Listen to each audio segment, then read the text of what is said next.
Why don't we go ahead and get started now? Welcome, everybody. I'm Brad Eulig with Westpeak Properties. We've got a few people with us here today. Jay Peterson, my business partner, Sara Aguilar, our leasing specialist, and then our guest, Mike Kooij with Altos Property Management.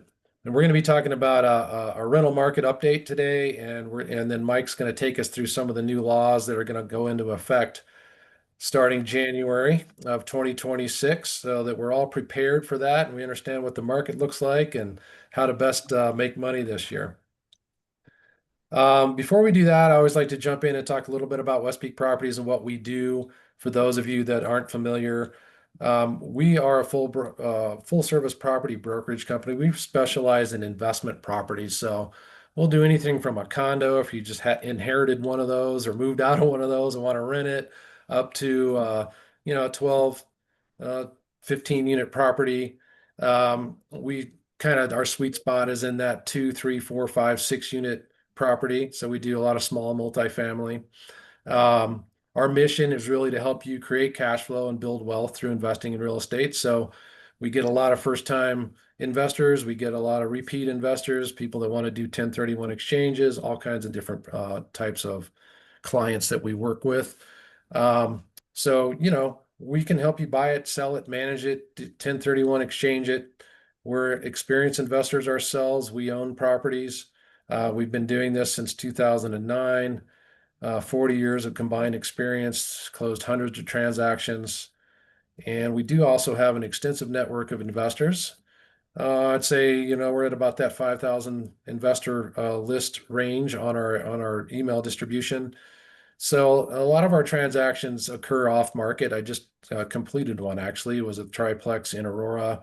That buyer called and said, "I got to close something before the end of the year." And I happen to have a seller that they were interested in that property, and we just connected them and got the deal done. Um, we also have an extensive network of tradesmen. So, if you're looking for plumbers, handymen, anything that can help you with your business and operating your business, reach out. We don't do property management ourselves. We partner with folks like Mike at Altos to do property management, but we do have our in-house leasing specialist, Sara Aguilar, and that's we've asked her to join us today. She's going to be one of our panelists. She's out there pounding the pavement every day and getting places leased up for folks. So she has a lot of boots on the ground experience to share with you guys. This is how you get a hold of us. I'm Brad Eulig, business partner Jay Peterson, and then Sara Aguilar. Again, it's a little bit more on Sara. She does have 15 years of property management experience and managed a 350 property portfolio for her previous employer. So, I can't stress enough how good she is at what she does. And so, again, that's why she's part of our group today.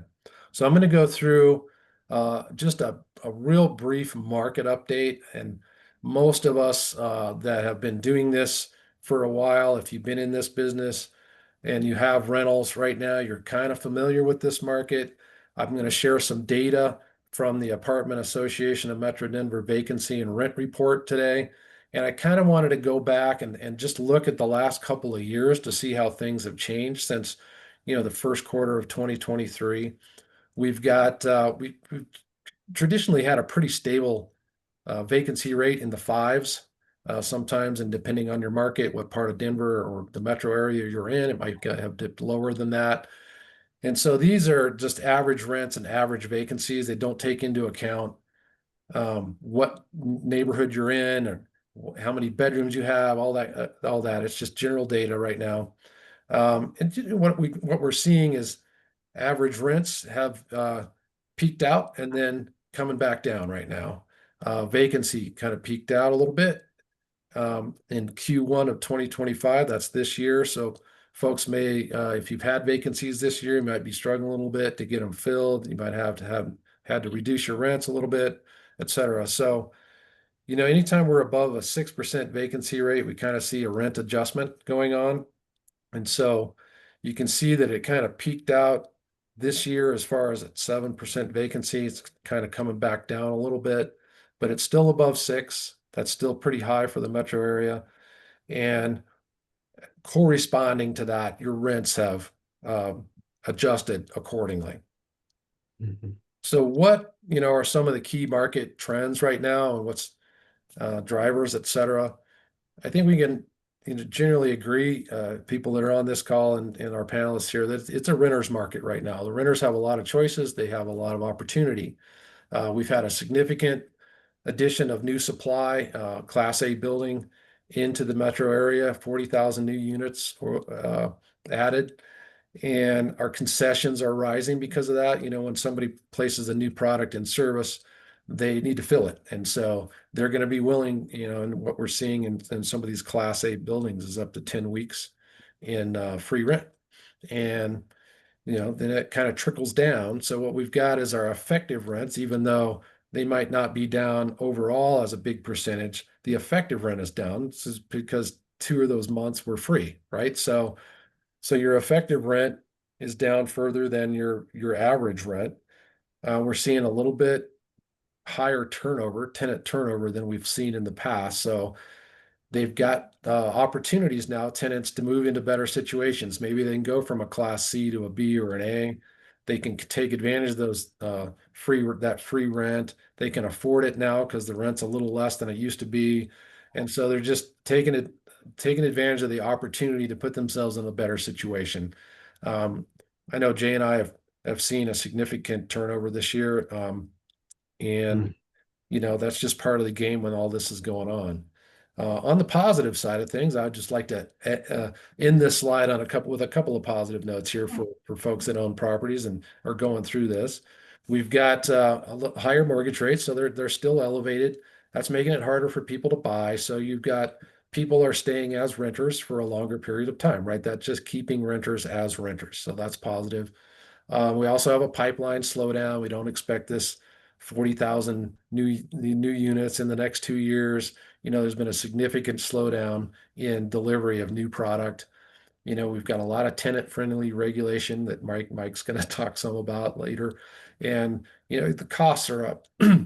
Just things like maintenance, insurance, um, all those things have gone up significantly. And so when somebody's looking to place a new product in the Denver metro area, they have to look at this metro and the costs associated versus maybe other places they could build. So we do expect that to slow down and things should level out to be a more balanced market in the next year or two. So I wanted to talk about some of the common incentives being offered right now. Because if you have a vacancy at the moment, you have to compete. And there hasn't been a lot of competition in the past, and that may be catching some people off guard. But I wanted to talk about a few of the things that are going to help you get those units leased back up and potentially get at least the first step, get them filled, right? Well, first step, keep them filled. Right. You have to get them Do what filled. you got to do. Get them filled, right? Keep them filled. Do what you got to do to keep them filled. So what do you got to do? Well, you know, you may have to offer some free rent up front. Class A buildings, again, 6 to 10 weeks of free rent they're offering. Some are offering $500 look and lease bonuses. So if you look at that property that day and you fill out an application and you lease it, they'll give you $500. They just don't want you moving on and to the next building and renting that one. Waived application fees, reduced deposits, parking discounts if you charge for parking. Some are even offering lifestyle perks like ski passes and museum memberships, things like that. So, Sarah, you've been boots on the ground with all this, and you've helped us lease several units over the summer here, and I know you've helped several of our clients, including some of Mike's clients. So, what are you running into? What types of things are you recommending to your owners? Yep. First of all, if your tenant gives a notice to vacate, I would chat with them about why they're leaving. I've had some clients reduce the rent by $100, add a washer dryer, add central air. If you can keep your tenants and you like them, I think that's a great start. So you can avoid a vacancy. I think being agreeable, tenants aren't afraid to ask for things now because more than likely the property down the street has everything they're looking for. So for example, if you only have washer dryer hookups and they're asking for a washer dryer, I'm encouraging my clients to be agreeable to offer things. The 1 month free rent is almost standard, I would think now. You know, Mm. it's hard, but I would prepare yourself for that to be competitive. Um, Updates, like what kind of updates are we talking yes. about if somebody needs to update? Yes, I think in general, if your property is older and not updated, they have so many other options. Whether you're adding a fresh coat of paint, a dishwasher, um, yard space, people love yard space. Yeah, I think your property has to be in really good repair. It has to be very clean. You have to have some curb appeal. Um, it has to compete. I would definitely recommend small updates, whatever you can do. New blinds, new curtain rods with curtains, just something to make it shine. Make sure it's super clean too. Very clean Mm. before someone walks in there. Yeah, you've had experience with that, right? And it just wasn't clean enough that day.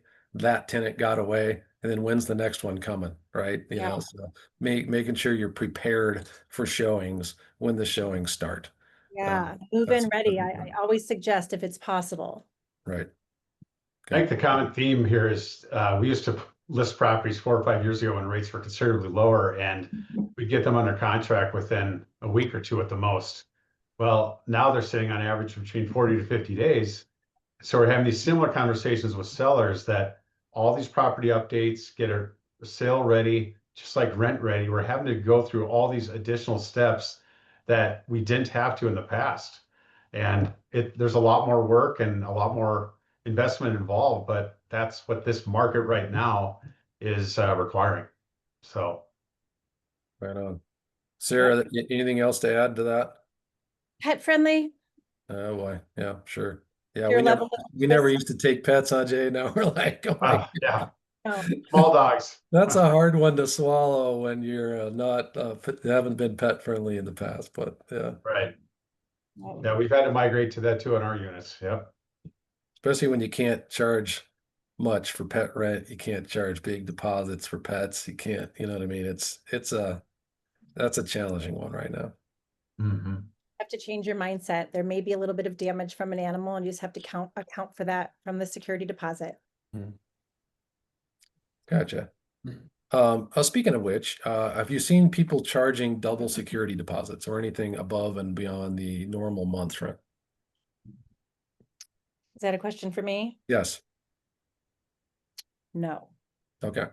but high criteria to the best of my ability, no need for the double deposit. Okay.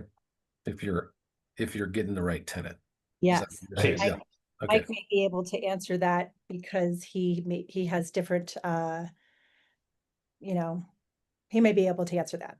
Yeah, I mean, I think if there's some particular screening criteria that the applicants might be slightly weak in, we might increase the deposit to just offset whatever theoretical risk might be there, to 1.5, maybe even 2 times the deposit. But yeah, that's on a one-off Yeah. basis. Okay. You're just looking at it case by Not a case. standard thing.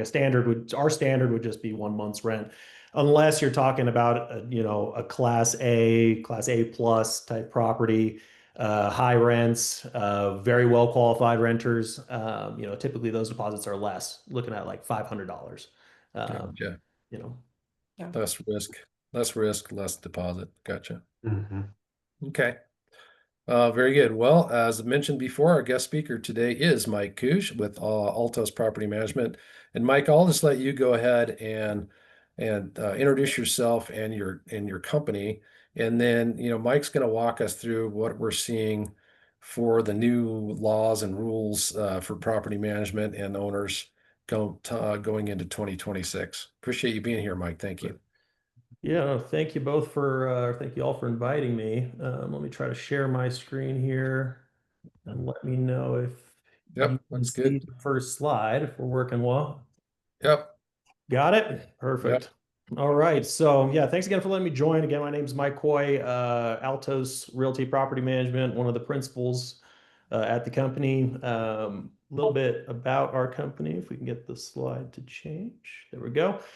Company was originally founded in 1978 in California as Compass Realty and Property Management, family-owned company. My business partner came out to Denver 2011, 2012 to open up the Denver branch here, and I got on board with him shortly thereafter.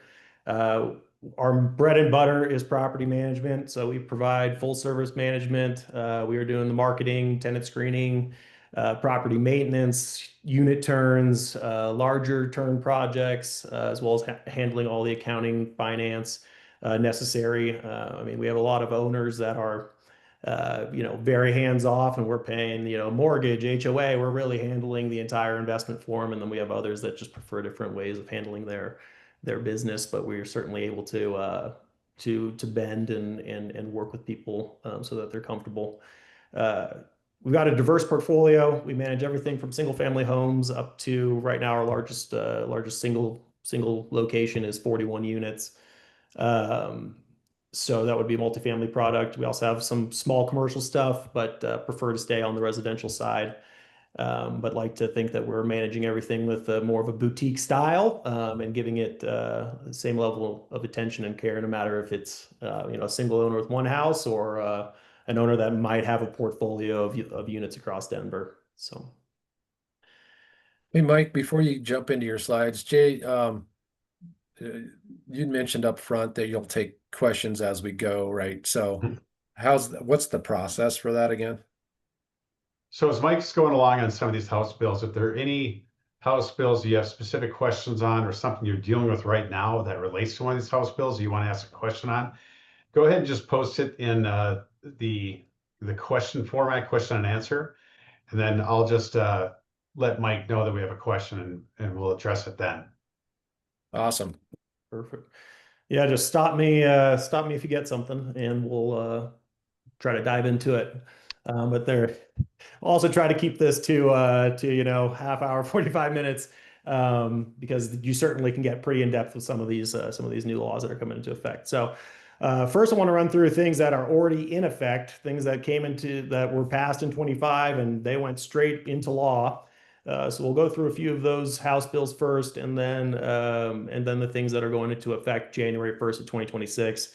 And definitely dive particularly into House Bill 251090, which has been a big talking point between attorneys and landlords and apartment association and all that fun stuff, trying to figure out exactly how we're gonna navigate that one.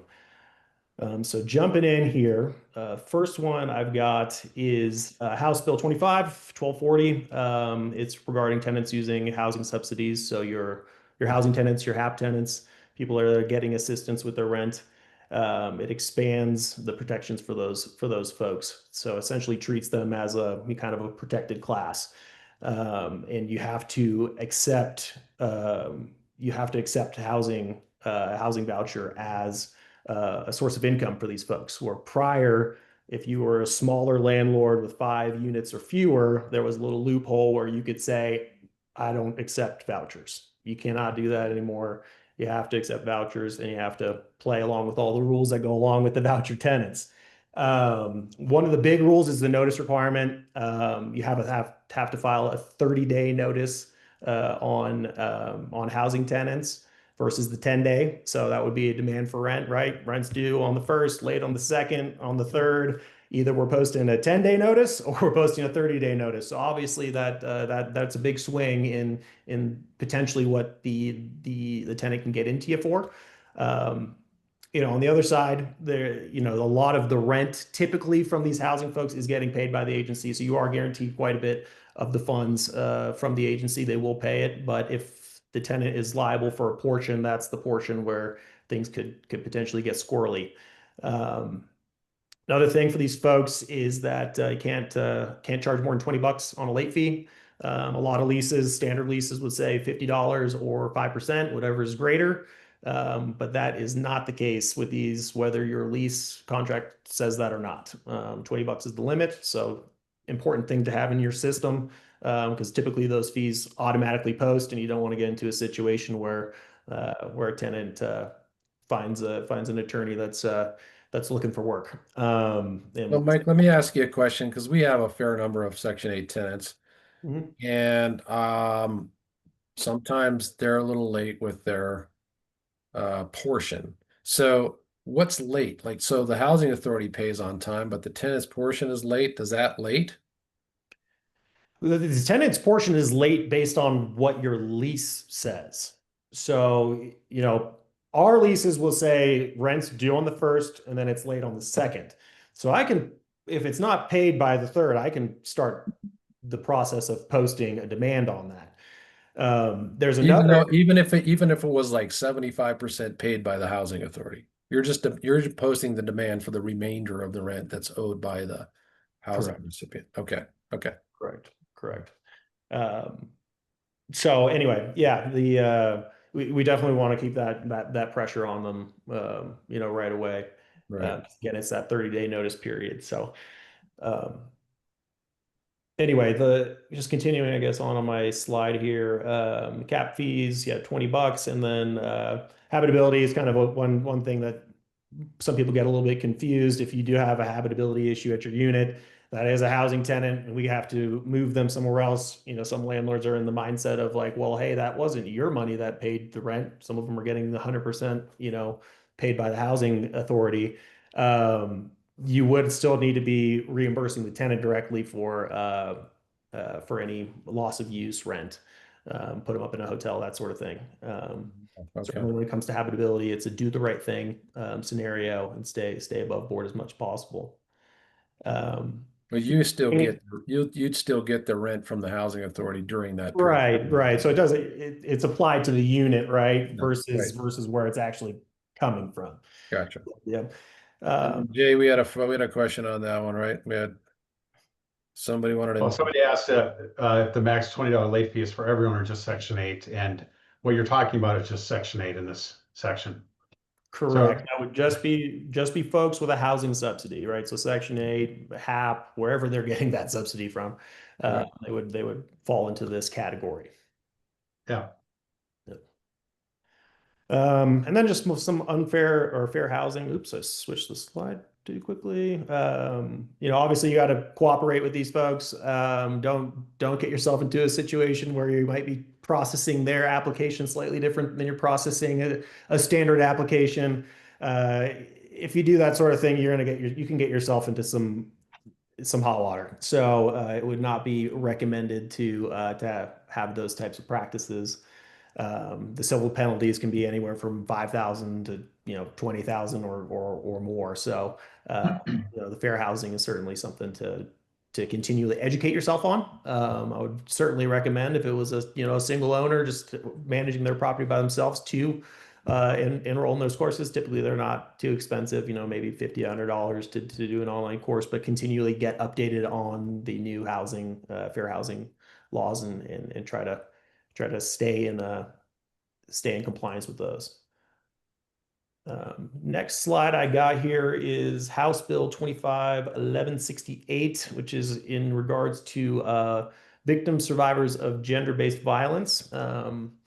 So the overarching goal of this bill is to keep victim survivors from losing housing or being trapped in an unsafe house or location.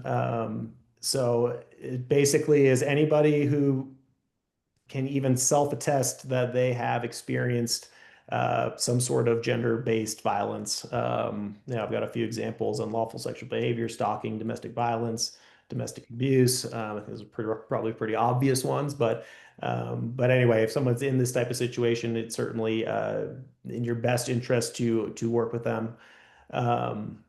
Again, they're able to self-attest that these things are happening. I think prior we would require a little bit more documentation. I'd like to see some type of police reports, restraining order, some court order of some sort that actually action has been taken by the tenant. Where that's not so much a requirement anymore. I think it's again a thing where hopefully people aren't taking advantage of this and trying to lie to landlords to be able to get out of their lease or whatever, but they're actually using it for honest purposes. Jay, you and I had this happen to us this year. We did. We Yeah, have, we had we to got, we got, allow the tenant to break the lease early, and so that's exactly what happened. that was one of our vacancies. Yep. Yep. All right. And Mike, I ran into I met with a client yesterday, and she's running into this exact issue where the tenant is claiming domestic violence, and the client thinks, or the tenant believes that she doesn't have to pay rent, that she can basically just stay there for, I don't even know if it's an indefinite period of time, but I'm assuming the tenant still has to pay rent even though they're going through this, or what are the rules behind that? Right. So if they're behind on rent and they start going through this, then it kind of goes to my next point here, which is there is a repayment plan option that needs to be that you need to go through before you're going to start like an eviction proceeding against that person. So if they're already behind a month on rent, you have to provide them a payment plan to get caught up on that. That plan can be, up to 9 months, and have payments as small as $25 a month, depending on how gracious you are as a landlord. But the idea would be to come to an agreement on a payment plan versus taking the legal route of evicting these tenants and then getting the eviction on their record and having it follow them. It would be to figure out how you can mutually work together to get made whole. But it's always one of those things when it's like once a tenant's gone, and you have a payment plan with them to try to have them hold up to that is usually a pretty difficult thing. And there is also, in addition on this bill, some restrictions to the collections effort that could happen after they might default on a payment plan. You can't immediately send it to collections. You have to provide them a 90-day notice that you're sending it to collections. So it really just draws out the collections process by quite a bit and makes it very, I guess, favorable towards the tenant who's obviously, unfortunately, in this terrible situation.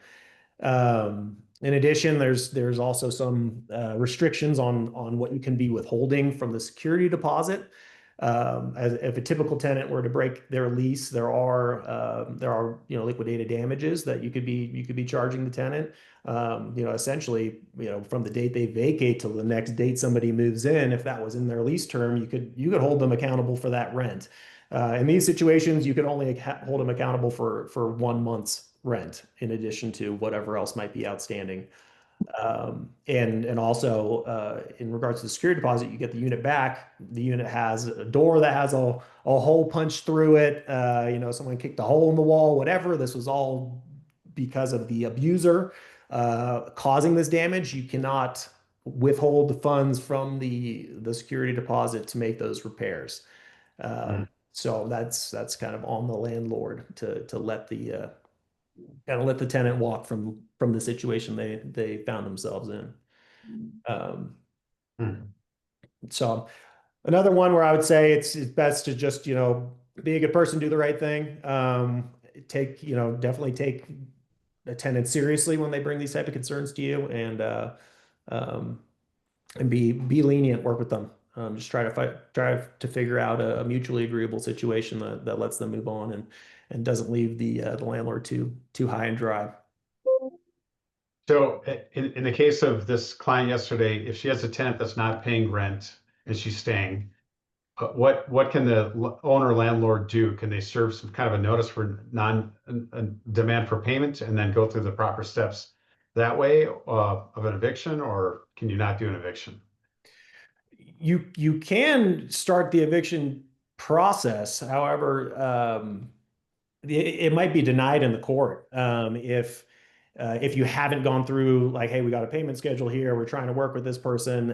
They don't just get to live there for free, but Right.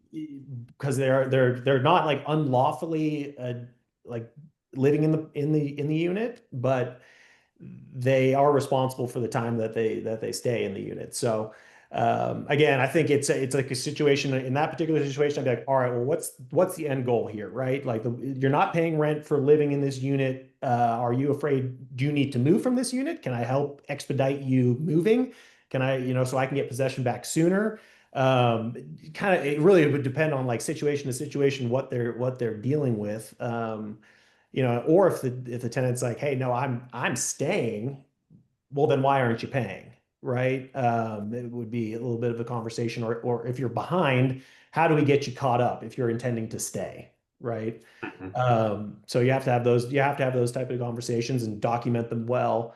So in the event that they don't live up to their side of the bargain, and you do have to file the eviction and you have your court date, you can say, hey, these are all of the things that we have done. You know, we are trying to play by the rules, and we're trying to work with the folks. We have a question here too. This one of our guests or somebody listening here said, this happened to me. The house was trashed and she moved out. Her brother held the house for another month without paying anything. And the question is, if the tenant moved out but left stuff in the house in this situation and her related, which is her brother, what can she do as an owner? Contact your attorney. I think would be my Yeah. probably first piece of advice there. Because yeah, you have someone unlawfully living in there. It sounds like, doesn't sound like this brother was on the lease. Right. So that's you got to start the legal process of posting demands, and working through evicting these people, or giving them some incentive to leave, giving them some incentive to work with you. If they leave some stuff behind, that's not the end of the world. You can get like a waiver of claims on items that were left behind. Yeah. So it's not like, oh, she left a couch in there, I need to now go through a full eviction proceeding in order to take possession back because they left a couch in there. You just have to get them to say, hey, I don't care about the couch. You can throw it away, right? Mm. So again, it depends on your attorney and the advice that they give you, but those are interesting and difficult situations to navigate for sure. She said that the brother's not on the lease, but the tenant apparently left expensive stuff behind. But as you said, have them sign a waiver of claims, which I had to do with the tenant last fall. Same kind of thing, is you have to get the tenant to sign that waiver, the leasing, and then Right, in this and they have case, to return possession to you, right? right, So if she owns it, she needs that she's moving out. There needs to be a process of officially handing the possession over to you. Otherwise, she's still possessing the unit, because someone she allowed to enter is still there, right? So again, you gotta be careful how you're navigating these situations, and they can get tricky, and they can get drawn out, and vacancy is your biggest expense, right? And not getting rent is your biggest expense. So it's not a great situation for anybody for sure. Mhm. Yeah, we gotta keep moving, Mike. Yep. Get on the next one here. This is a state bill in regards to enforcement of receivership. This is more related to slumlords. Hopefully, we don't have any slumlords on this call, but just folks that aren't keeping up with their property. It's essentially the attorney general can force receivership of your property, take over control, and try to get it back to a habitable condition. So that's the main points of this one. Moving on. The House Bill 25-1239, CATA remedies. So CATA is the Colorado Anti-Discrimination Act. So essentially what we're doing is they're instituting larger and clearer penalties if you have housing violations. So like slide says here, they can have actual damage plus non-economic damages up to $50,000, or a $5,000 statutory fine per violation. So if you have a violation across 20 units, 20 or 20 times 5,000, right, is the kind of the math, how that can add up very quickly for you. There is a potential to reduce this 50,000 by 50% if you were to act promptly to fix whatever conditions were causing this to come about in the first place. So what kind of discrimination are we talking here? All sorts of discrimination against housing tenants, discrimination against any protected class. It's that sort of thing. So be careful with your advertisements, right? We're going to get into that a little bit more in the next slide, but your advertisements, if you have on there, don't accept housing tenants or something, delete that line, because that line is going to get you in trouble. And you just have these shark attorneys out there that are kind of like ambulance chasers, right? They're looking for people that are just having these slight missteps and setting up some paperwork and trying to squeeze them. So it's not a good situation to be in. You want to make sure that you're definitely reviewing your stuff and playing by the rules. Does ESA dogs kind of fall into this where people are claiming all their pets are ESA related? Is that discrimination? Uh, well, I mean, ESA dogs. Well, if someone has a letter that says that their dog is an emotional support animal, I mean, you have to accept it. There's no arguing it or asking for like more proof or like show me that your dog can sniff out your EpiPen or whatever. It's you have to accept that. If they're providing that, you have to take it for face value. And we can ask for the proof of the ESA, right? Or not? Correct. Yeah, you can ask for the But ESA letter, right? But there's emotional support, but then there's also service animal, right? So mhm. I don't know if we talk about that a little bit, but can you get proof of both? The service animal has to be able to provide a service. The service animal has to provide a service, and the emotional support animal is technically providing a service. So Sure. if they have a letter, I think that's one of those points where you're not arguing it. It Yep. just it's what it is. Our standard is to charge the maximum we can for pet fees. So $35 a month is the max you can charge, and $300 for a pet deposit is the max you can charge. But if they have that letter, you're just walking away from it. I mean, it's not a like sticking point. So let's keep moving on here. We have still another one from 2025. This is the Lettys Act, House Bill 1108. So it's in regards to, I guess, the process after a tenant may pass away inside your unit. The main points here, I think, this kind of the spirit of the law or this act is to not be pursuing a tenant's estate for liquidated damages because they may have passed away in the middle of their lease term. Um, so I think that's really the spirit of what's going on here. Um, and also, there's also a point in there about not clawing back any concessions or discounts because that's a typical thing that we see in leases nowadays, right? If you're saying, "Hey, I'm giving you a month for free or more," typically more nowadays, right? That usually have an additional provision in there that we're saying, "Hey, if you don't complete your lease term, you owe me that concession back." Um, Otherwise, potentially tenants could just be hopping from concession to concession, right? It's kind of the idea. But in this situation, you wouldn't try to claw that back. I think kind of an overarching theme again, be a good person. This is a terrible thing that's happened. You're not going to go try to take their estate or their family, kind of on a ride for something that's not really anybody's like fault, more or less. Um, the only thing you can do, you can, so once you get possession back, you can't accelerate the rent 10 days after that. So that would be kind of like the maximum rent that's charged. You're not charging future rent or liquidated damages. So you'll be able to retain that from the deposit, but you'll also be able to retain any damages that are a result of the passing. So if you had to get some special cleaning done, some hazmat stuff, whatever it may be, that would be, you could take that from the deposit. So I think it's great to have an emergency contact. I've had to use it before and I would call them and they would come help me clean out the unit after someone passed away.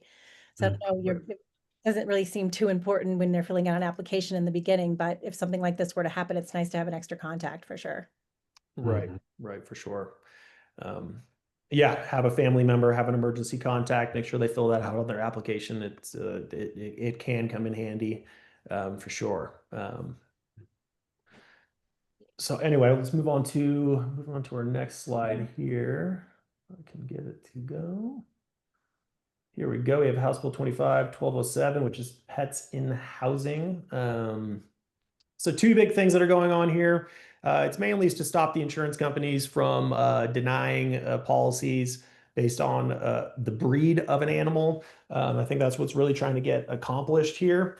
In addition to that, if you have state financed affordable housing, you have to allow pets. up to 2 pets, 2 dogs, 2 cats, no breed, no weight restrictions. You have to allow that in the state financed affordable housing projects. So again, more or less, this is just eliminating that blanket statement of our insurer is not going to allow pit bulls here. We can't accept you as a tenant. It's going to eliminate that because it shouldn't be a thing from your insurer anymore. And in addition to that, Denver doesn't have the breed restriction across the board, complete ban anymore of pit bulls, and there were a few other breeds of dogs as well, but they do have a breed restricted permit that the tenant should be obtaining. The idea here is to not just say pit bulls are the worst thing ever. We're not allowing pit bulls. It's dependent on the situation, the dog. If the dog has an aggressive history, any history of attacks, or this, that, or the other, then you have the ability to start taking some corrective action. How would you know that? Right. Yeah, that's a tough that's a tough thing to know, I guess. I mean, you would have rental history, right? So, typically part of the process of the screening process is to contact the prior landlord, talk to them about their dogs, talk to them about their rental history, payment history, late payments, all that sort of stuff, and try to get an idea if they did have any issues with the pet. And then, of course, if something were to happen at your property, or you were to hear about they took the dog for a walk down the street and it nipped at somebody or whatever, you would then have kind of a case against the animal based on its actual behavior.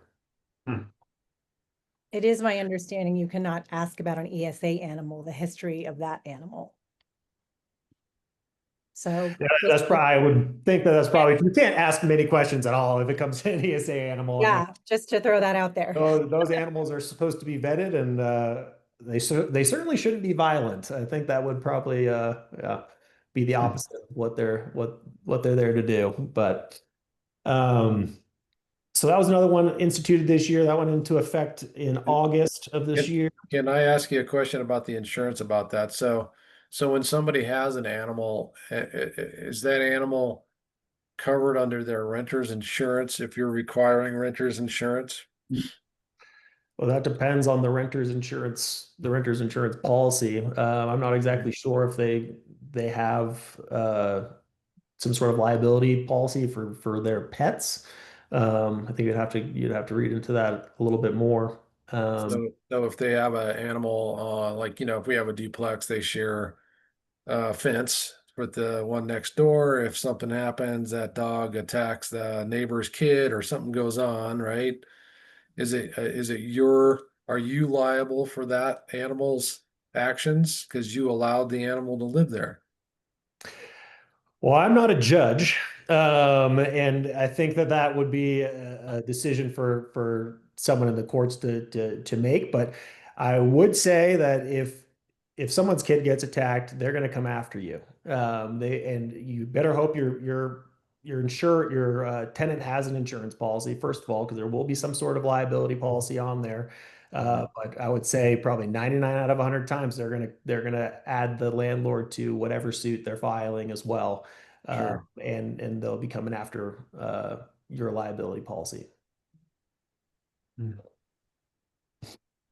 Okay. All right, guys, so moving on here. Next one we have is going into effect first of the year. So this is the first one for 2026, or that goes into effect 2026, which would be the portable tenant screening. Portable tenant screening reports are already something that you need to be accepting.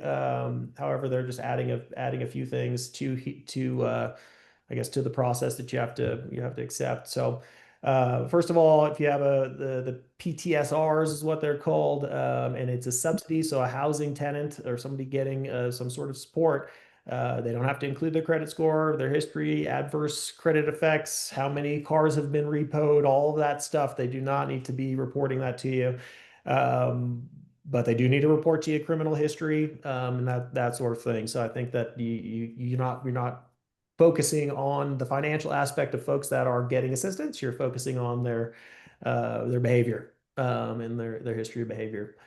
So Mike, was the intent of this was so that tenants don't have to make multiple applications and spending hundreds of dollars on these application fees, right? Right. Yeah, that's essentially the crux of it for sure. And the result of this is we can't trust whether we have a good tenant or not. So Well, you still what have if, to get a report from a legitimate agency, right? So the credit part is the part where, yeah, I mean, it doesn't feel great, but you know, these folks find themselves in the situation they find themselves in, and they are getting federally assisted assistance, or you know, state funded assistance wherever it's coming from. So that they've kind of been given the out on that. They've been given a pass on their financial history. But you know, I think more often than not, the folks that are nefarious and are going to be a big problem for you usually have more history than just their credit. And there's typically other things that you can yeah, that you'll find in the screening process. And also, hey, it's not, you also still have to go through the other, if you're removing the credit portion, well, there's still, what's your rental history? If I call your prior landlord and they say you left this place, I might as well burn it to the ground. It's so bad, you know. That's easy. It's an easy reason to deny people, right? So you have to be very diligent going through the screening process and making sure that you're checking all of those boxes, especially if you're dealing with a housing tenant. well, the housing that, okay, so does this only applies to housing tenants? The credit score requirement is only applying to housing tenants, correct? Understand that But part, if but it was a not, standard tenant that was providing you a PTSR, you would see the credit score. It would be a full application. but it's not, we don't know the source. Yeah, no, they have to provide it. We can't get it required to get it from the source, but it should state where it's coming from on the report. So we used to have it say, or it used to be like, all right, if you have that PTSR, I need to get it sent to me directly from the credit bureau, right? Or now they can show up at my office with papers, right? And it's like, here, accept this. So that is the change. But you know, it should come from a reputable source, obviously. And then the other thing is that because they believe currently they can be up to 30 days old, and now they can be up to 60 days old. Again, I think the spirit of this is just so, you know, folks that are trying to get into a rental aren't spending $400, $500, $600 throwing applications places. And I think there's also some firms that use applications as like a profit center. And they're going to be starting to take applications for units. They're still accepting applications from units where they might already be moving forward with a different tenant. You know, we don't do that. I mean, I think that's it's that juice is certainly not worth the squeeze. And it doesn't feel right. So, you know, our process is if we don't actually process your application, where we're incurring fees from running that criminal history report, credit history report, and whatnot, we'll refund that once we select to move forward with a tenant, have a signed lease. So. And Sarah, did you have experience with this? You said the last Yeah, couple. just recently I've had a couple people want to give me their portable screening report. So thankfully I use a company called Rent Spree, and I can create a link for them to apply at no charge. So they can upload their portable screening report to that. And I think that you can also, if the screening report you get doesn't give you the information you're looking for, Zillow's not my favorite. It doesn't really show me a lot. I could pay for that application, but still have them complete it, but incur the cost myself, as long as I don't charge them. Correct. Would you agree with that? Yes, absolutely. Okay, So that good. would be something a landlord can do, is say, hey, you know what? Let's just double check this real quick.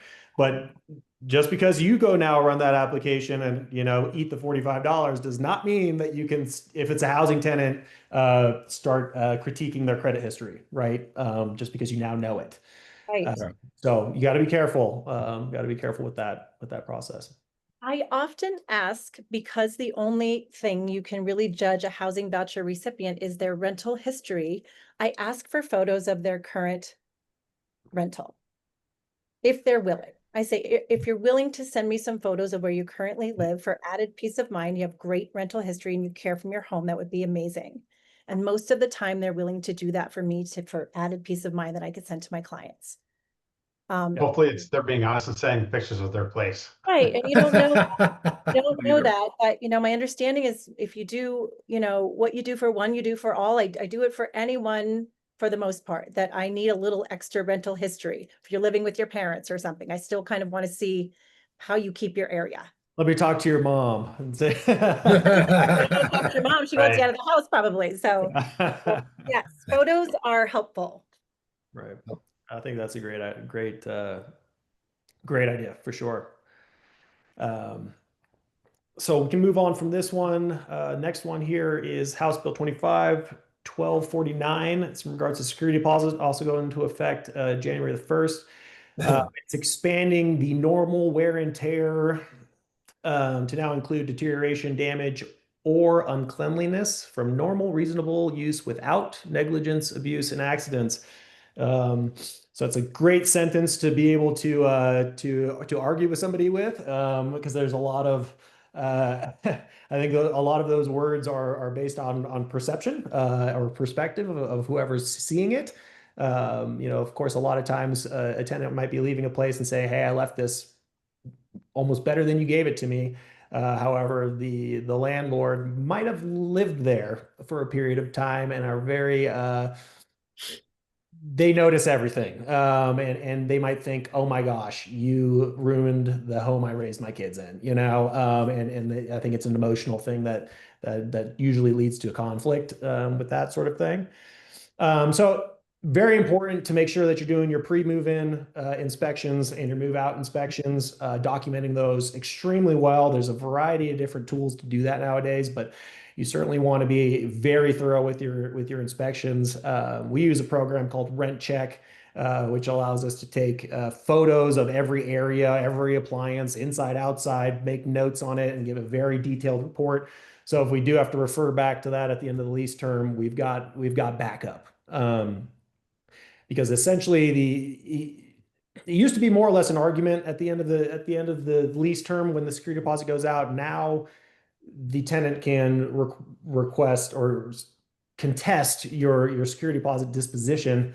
And with that, you have a short period of time, only 14 days, to provide an itemized statement of exactly what you're charging them, proof of what you're charging them, invoices, photos, and make a case for what you're doing, or come to an agreement with them on what they believe is a reasonable charge. Sometimes it's like, hey, we withheld, called $750 from their deposit. They thought it was slightly excessive, so maybe we go back to them and we agree on, hey, 600 is good. We're going to send you a check for the difference, and everyone's happy. That's been the case in all of the contests that I've experienced so far this year.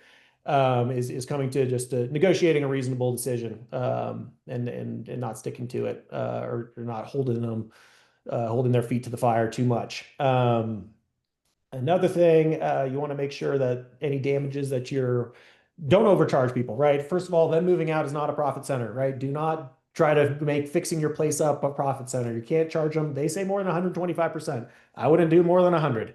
I think that just gets you into it gets you into hot water. It makes questions start popping up. So that's another thing in here. Limits to paint and carpet. So again, reasonable wear and tear. So now that corner scuff where they constantly walk around with their book bag and the corner's all scuffed up, you can't charge them for that. You can't charge them for all the nicks on the walls anymore. If the carpet wasn't brand new when they moved in, it's very hard to charge them for that as well. And also, there's also particular situations where, say, a tenant had a plant sitting on the carpet and now you have a stain in one particular area. You can charge them for the cost to replace that particular area. But just because the new carpet now doesn't match the rest of the carpet, and you feel like you should have a uniform carpet throughout, they're not going to they can't get charged for the rest of it. So again, very important to make sure you're doing those move in, move out reports, being extremely thorough with them, and also having a good standard for how you're calculating how you're calculating the wear and tear, depending on how many years they may have been in the unit, how old the material is. Doing some sort of proration is certainly key uh, with this bill. And then my last point is again, the spirit of the law. It's to eliminate automatic security deposit withholdings. There's a bunch of firms out there that'll be like, you moved out, $300 to clean your unit, no matter what. You could have gave it back sparkling clean. And I think that it's that type of behavior that is creating these bills. Because unfortunately, I think some of the bigger fish tend to do that sort of thing. So. Next slide I've got here is the big one, the big discussion this year. This is House Bill 251090, the total price junk fees law. A lot of conversation is going on in regards to this bill, particularly in regards to the RUBS billing. So that's the ratio utility billing system that you might have in place.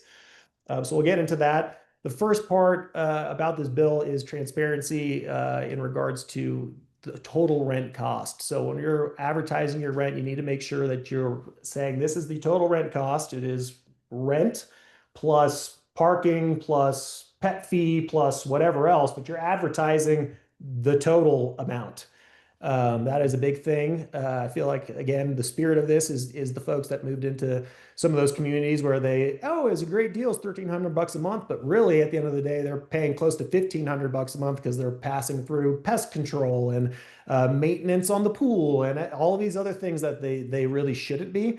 And I think that's it's impacted folks that are already probably at the limit of what they can spend on a monthly basis in regards to their housing. So it's mandatory that you display all the mandatory fees. So those are all required fees. Obviously, rent, anything else that might be a required fee, and also the optional fees.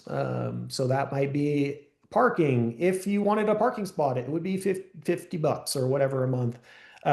If your lease requires renter's insurance, that should be displayed on there as an optional fee, because if they don't provide you a copy of their renter's insurance, right, there will be an optional fee of the forced place policy that your lease might allow for. So it's very important to do that. Definitely want to review all of your advertising before the first and make these edits before we have the ambulance chaser type attorneys giving you a call telling you you're doing something wrong.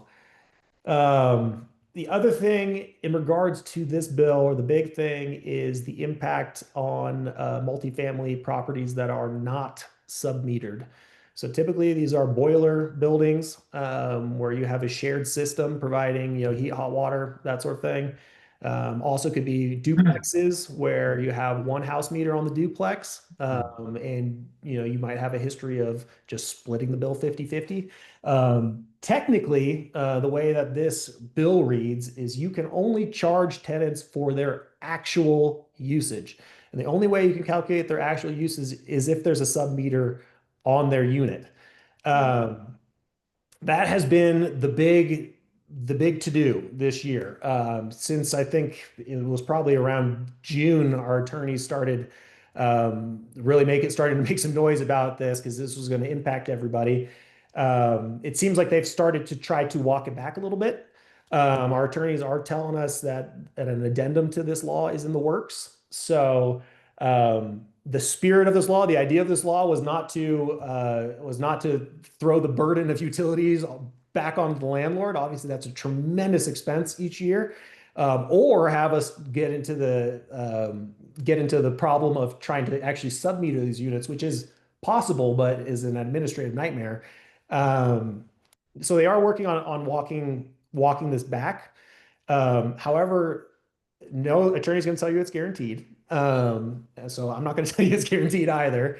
And also, there's a period of time between the first of the year and whenever this addendum goes into effect, right? So there's a gap of January 1st till potentially You know, our attorneys are saying the addendum will likely go into effect, call it April, May of 2026. So you've got that gap of time where you need to decide what to do. So the few options that we are kind of throwing out there to our clients, and deciding on which path is kind of best to recommend. First one would be to, you know, if you have an amicable tenant, just say, hey, let's sign an addendum for your lease. I'm going to make your new rent amount the total of whatever your rent plus your kind of flat utility pass through may be, and have them sign it and move forward on that basis. Then you're good.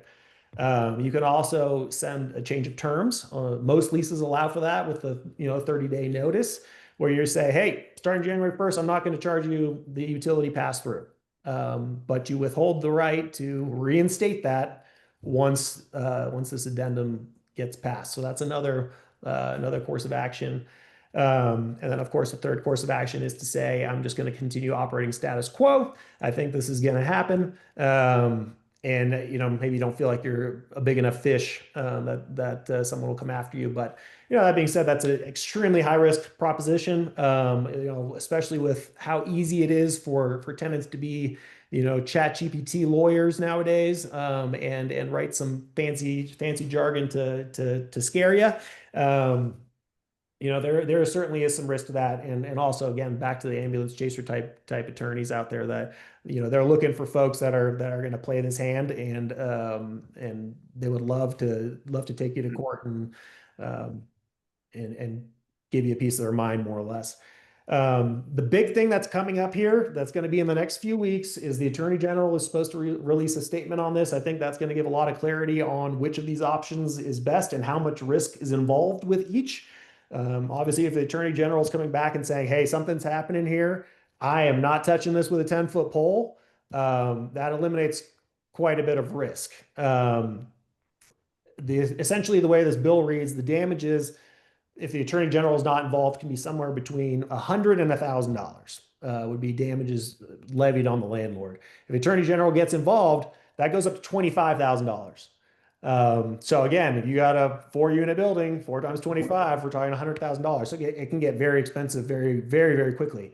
But if the Attorney General releases this statement and, you know, gives us a belief that they're not going to enforce that, and that's not going to make any headway in the courts, then I think we'd feel a little bit more confident, perhaps continuing just status quo until the law changes. But again, it goes back to landlords' appetite for risk, and really, what are you talking about here? If we were to say, hey, we're not going to charge utilities for a few months, you know, how much? What are we really talking about? A few $100s, you know? So it's smart to make a good business decision in regards to how to handle that if that does impact your building. So in the case of owners that, yeah, well, one of the questions is how are you handling multifamily billing that is not on RUBS? So I don't know if you understand the question on that, Mike. Yeah, I'm not sure if it's not on RUBS. So, I mean, if it is, I think that's what he just talked about, right? So if it's on RUBS, it's a utility bill back system, right? So right. It's a ratio utility billing back system. So what you're doing is you're taking the bill and you're saying, hey, you're one of 4 units, you're getting 25% of this bill.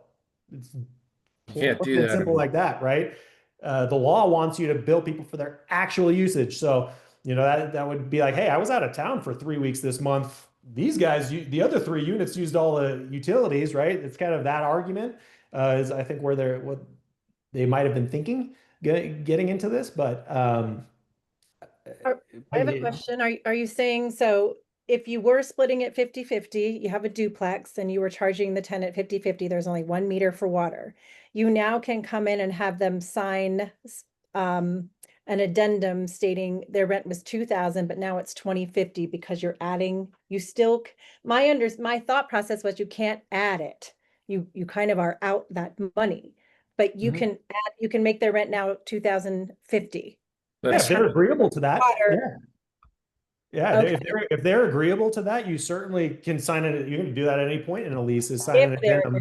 And so if they're not agreeable, Yeah. then you eat that cost.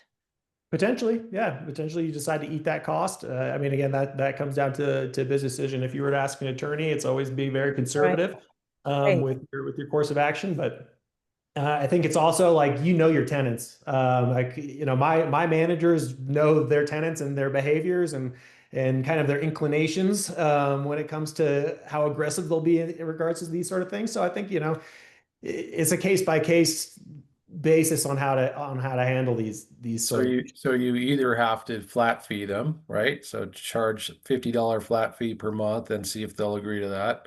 Or you have to have some sort of system in place that monitors the usage. Yeah, like from a sub meter, yeah. right? You'd Right. install a sub meter.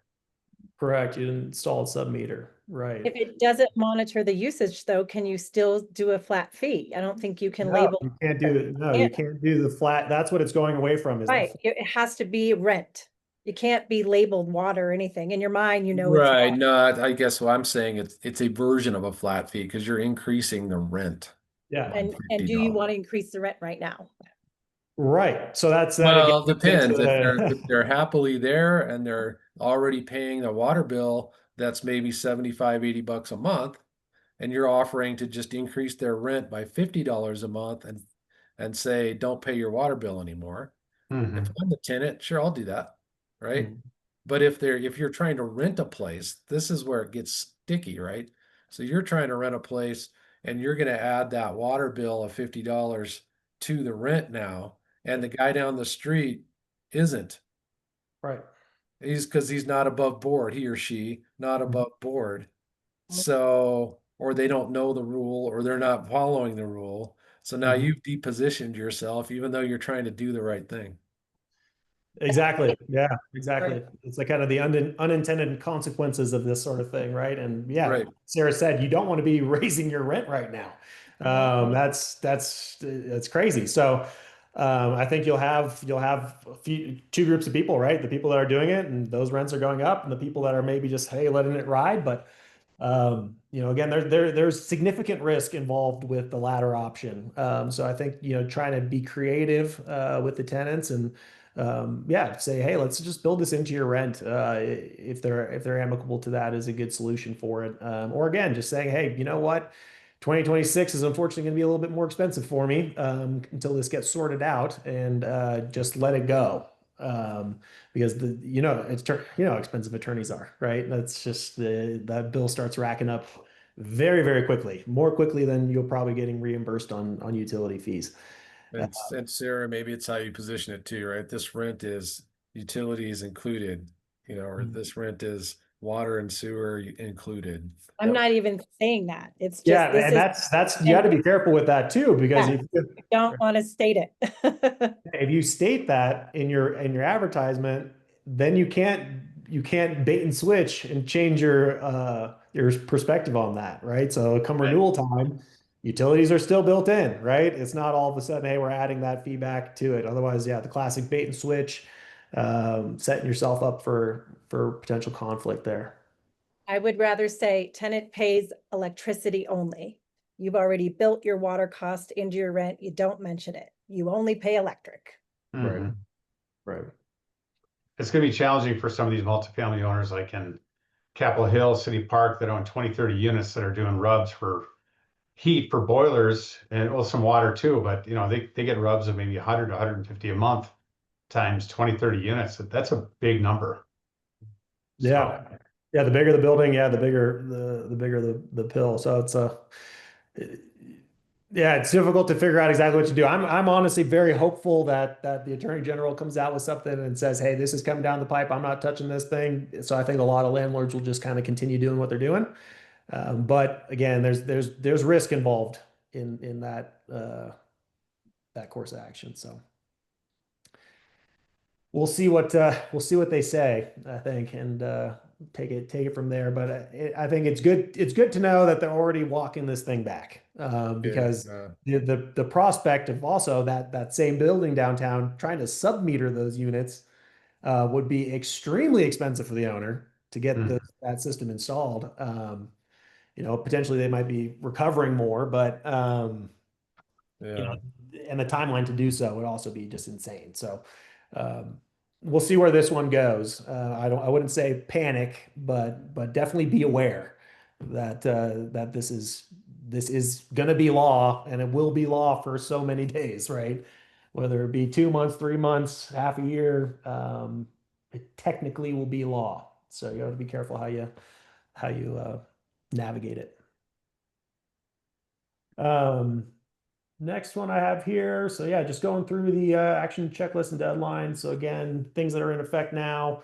Make sure that you have your your 30-day standard on subsidy properties. Make sure you're aware of the victim survivor policies and how to handle those type of situations. Review pet policies. Know your obligations in regards to your insurance and whatnot.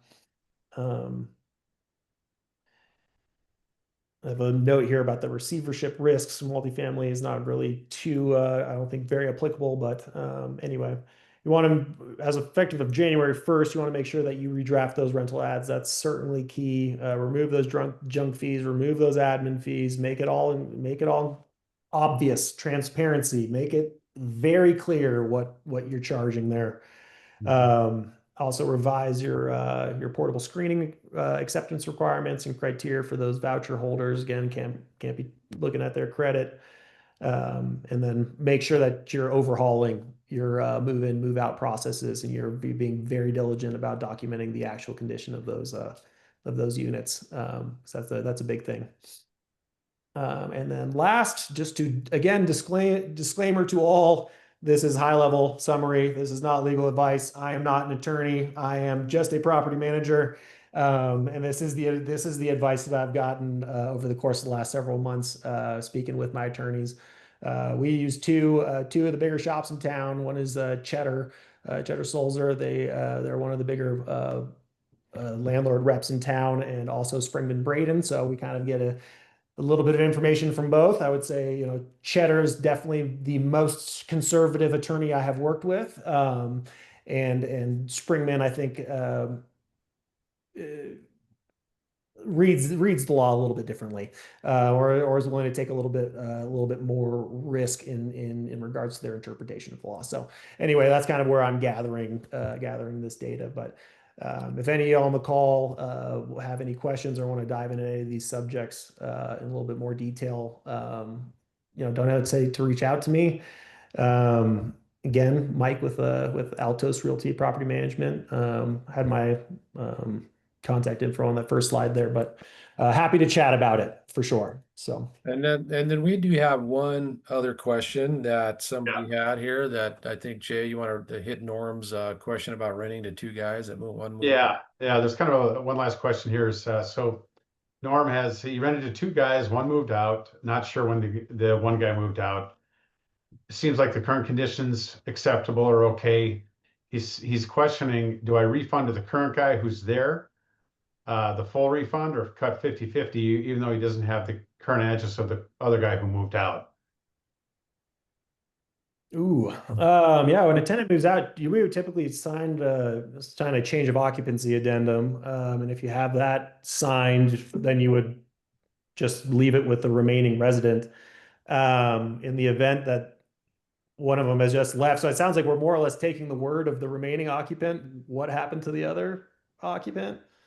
Well, yeah, unless he's verified that the other tenant has moved that's out. that's the part where I'd be certainly very careful with giving it all back to one party. I would say I'm splitting it 50-50 until you guys sign the correct paperwork in order to straighten this out, because I'm abiding by the contract we've signed. I don't have any legal documentation stating that this person is no longer liable for this lease. So, it's in the same regard. If the person remaining didn't pay their rent and moved out, and now we had a $4,000 balance, I'm not just going after the one guy that was left. We're going after both people that are on that lease, right? So, if, it would be certainly in the remaining resident's best interest to get that to encourage to get that security deposit, that occupancy addendum signed. Definitely get something in writing before releasing any money. For sure. Awesome. Well, thanks, Mike, for joining us today. That was awesome. That was really informative. Thank you. Thank you. And Sarah, thank you for joining us as well. So we'll let everybody go now, and this recording will be available. We will send this out to folks that registered for the seminar or webinar tomorrow as soon as it's available. Everybody have a great day. Thanks so much, Mike. All Thanks, right. guys. Thank you all. Take care. Mhm.